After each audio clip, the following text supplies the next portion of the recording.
It was a sunny day. George decided to play hide and seek with Peppa. This time, he wanted to find the best hiding spot where Peppa would never think to look and where it would be safe. So, when no one was watching, he climbed into a trash can. It was quite comfortable there. George could sit there for a long time. At this time, Peppa was looking for him and couldn't find him anywhere. The hiding place really seemed good. After a while, he even started to fall asleep. But then, he felt something strange. Daddy Pig tied the trash bag and put it outside. Mr. Bull came to pick up the bag, as he usually does, but he didn't know that George was inside. After Mr. Bull threw the bag into the garbage collector, George woke up and tried to understand what was happening. He started screaming, but no one could hear him because of the noisy machine. His heart started beating faster and his breathing became heavier. He quickly felt a lack of oxygen and managed to rip the bag. He looked around and realized where he was. He was very scared. He just sat and cried, waiting for the machine to stop.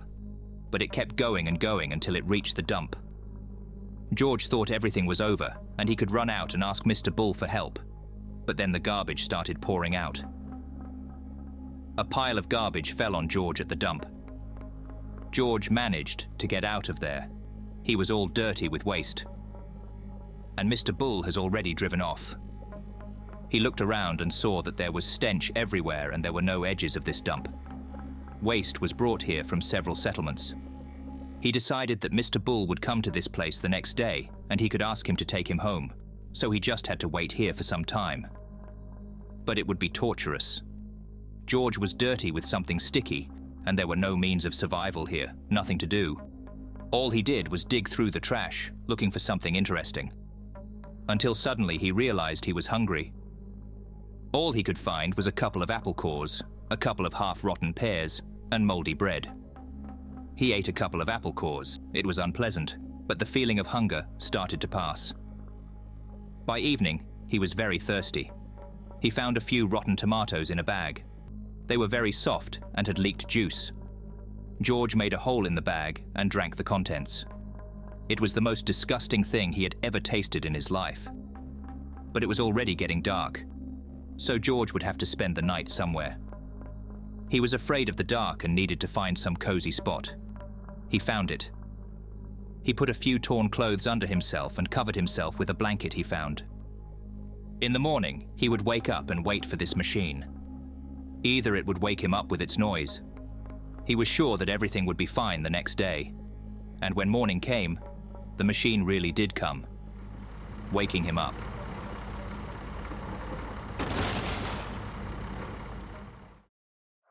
It was a day off. In the morning at about 9 o'clock, everyone gathered for breakfast. The parents had fun, not knowing that this was the last time they would see George today. Peppa went to play with George. Mummy Pig washed the dishes and sat down with Daddy Pig to watch TV. Later, Daddy Pig took the garbage out. Mummy Pig cooked the food and called everyone to eat. Everyone came, except George. Peppa said they were playing hide and seek, and George might still be hiding. The last time she saw him was about an hour ago. Mummy Pig called out to him again, but no one came. Mummy Pig was immediately alarmed. This had never happened before. They went as a family to look for George. They went through all the rooms, calling for him. But he didn't answer. They thought it was just an inappropriate joke from George. Now they started looking in every possible corner. They rummaged around, but they didn't find him. They realized that George was not at home. They didn't know how he could have gotten out. The front door was locked. They called the police. The search began.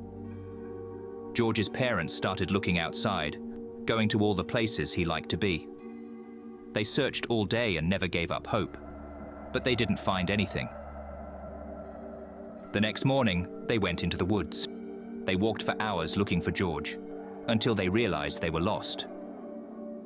They continued walking through the forest. They didn't want to be reported missing the next day. They wandered for hours until they saw a trail of blood that led somewhere. This trail of blood had been left today. They were terrified. They had no idea who could have done this. As they walked a little ways down the trail, they saw a shoe. It was George's shoe. Daddy Pig pulled out a knife, and they sped up, hoping they could find George alive. The tracks led them straight to the dump. They led right under the wrecked car. George slept underneath this car. He was in the dump after playing hide and seek in the rubbish bin and woke up to a car crushing him. The car broke his leg under its weight, but because of the shock, he didn't feel it. He could hardly breathe, but he managed to squeeze under this rusty machine, cutting himself badly. He began his fight for life. He had been at this junkyard for a day waiting for help, and now realized he needed to find someone himself and crawled forward. He couldn't walk because of his broken leg and was poisoned by the food he had eaten at the dump. As he crawled through the forest, he was already sure it was the end. Daddy and Mummy Pig realized they were going the wrong way and ran back, but there was no one at the other end either. They looked closely and saw the footprints of an adult. The footprints led to a house. They knocked on the door and Grumpy Rabbit opened it. It was him, who picked George up and brought him to his house. He told George's parents how to get to the village, and they carried George in their arms. We tried to find out what was happening to George at Grumpy Rabbit's house, but George did not answer. Today, the Peppa Pig's parents decided to leave their children alone with Grandpa Pig. They went on vacation, and Granny Pig was temporarily away.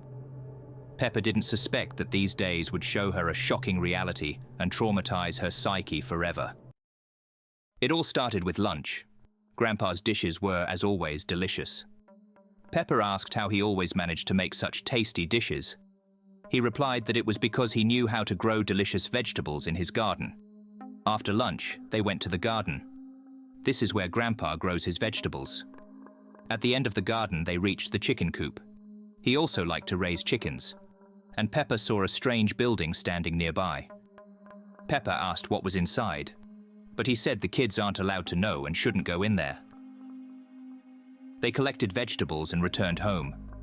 They spent time together, playing with Polly Parrot and playing hide and seek. They played until the night, but Peppa kept thinking about what was inside that building.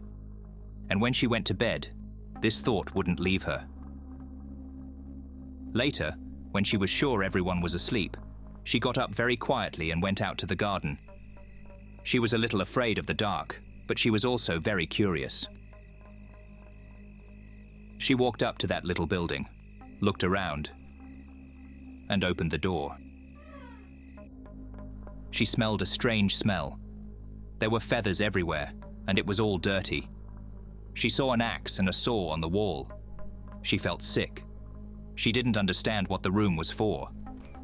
Suddenly, she heard footsteps. She closed the door and started watching. Grandpa Pig was walking to the chicken coop with an axe. He took a chicken from there and with a swift swing of the axe, ended its life. Peppa cried, seeing the innocent chicken's life come to an end. She didn't understand why he did it. Grandpa Pig started walking toward the door. He tried to open the door, but he couldn't. He knocked and walked around for a while, but eventually returned home. Peppa calmed down, thinking she had gone unnoticed. She waited for some time and then went out again. She felt sorry for the chickens, so she opened the chicken coop and let them out. Now they can be free, and no one will kill them. She returned home very quietly and went to bed. The next morning, it seemed like it was just a scary dream. She went downstairs, smelling the breakfast that Grandpa Pig had prepared, and sat down at the table. Then, Grandpa Pig said that he knew what she did last night. He had returned home and seen that Peppa wasn't sleeping in her room. He said that he raised chickens for meat, which was very tasty, and that's why his dishes had a special flavor. On holidays or when guests came, he always went to his shed at night to prepare meat, but now he had lost that opportunity. Peppa said she doesn't want to eat chicken, but Grandpa swore that there was no chicken in this breakfast. She calmed down and started eating, and the food had a different taste. But when she finished breakfast, she saw a green feather at the bottom of the bowl. Grandpa cooked Polly the Parrot for breakfast. This was his way of punishing Peppa, so that she would remember to obey adults at all times. And Peppa remembered, for the rest of her life. Rebecca Rabbit's family was very hospitable. They loved to invite neighbors over for tea. But they did not know what the visit of Peppa Pig would lead to. Rabbits are known for their fertility. They give birth to 3 children at a time. Rebecca's family was the largest in the district, with 8 children. On this day, she invited Peppa Pig's family over for a visit. Peppa decided to show off her new toy, which could make sounds when squeezed. After they talked, Peppa and her family went home, forgetting that she had left her toy at Rebecca's house. The next morning, the father of the rabbits went to work as usual, and the mother was supposed to stay home to take care of the children. But suddenly, her sister called her, asking for help with work, and now she had to leave her children alone. After she left home, Rebecca went into the living room and saw that Peppa had left her toy. She picked it up and pressed it, but it started to smell burnt. The electrical mechanism in the toy was faulty, and soon the toy caught fire in her hands. The fire began to spread throughout the room, and she ran to the sisters to take them outside, but the exit was already covered in fire. They needed to hide somewhere. They remembered that they had a hatch at the bottom, which was an entrance to a system of tunnels dug by moles living below. They decided to go down as quickly as possible. All of them started to go down the stairs, but one of the rabbits fell while coming down. She broke her leg and couldn't move. And now they can't all go together, someone has to stay with her. But now they were safe in the cold, damp, and dark room. There was one exit from the tunnel system down the mountain where they could get help, but they were afraid of getting lost in the tunnels because there was no light. And Rebecca decided to go into the dark tunnels. Only one of her younger brothers, Richard, volunteered to go with her, while the others were too afraid of the dark. They didn't know that leaving was the only right decision, as a few minutes later, the hatch above started to burn and let in carbon dioxide. Since it was heavier than air, it rushed down, straight into the room where rabbits were. They started to lack oxygen, and they began to suffocate. They saw smoke coming into the room. They started running, but it was too late. Meanwhile, Rebecca and her brother managed to find the exit. When they came out, they saw their house burning down. A minor malfunction in the toy had deprived them of their home. Everyone who stayed inside the tunnel died from asphyxiation.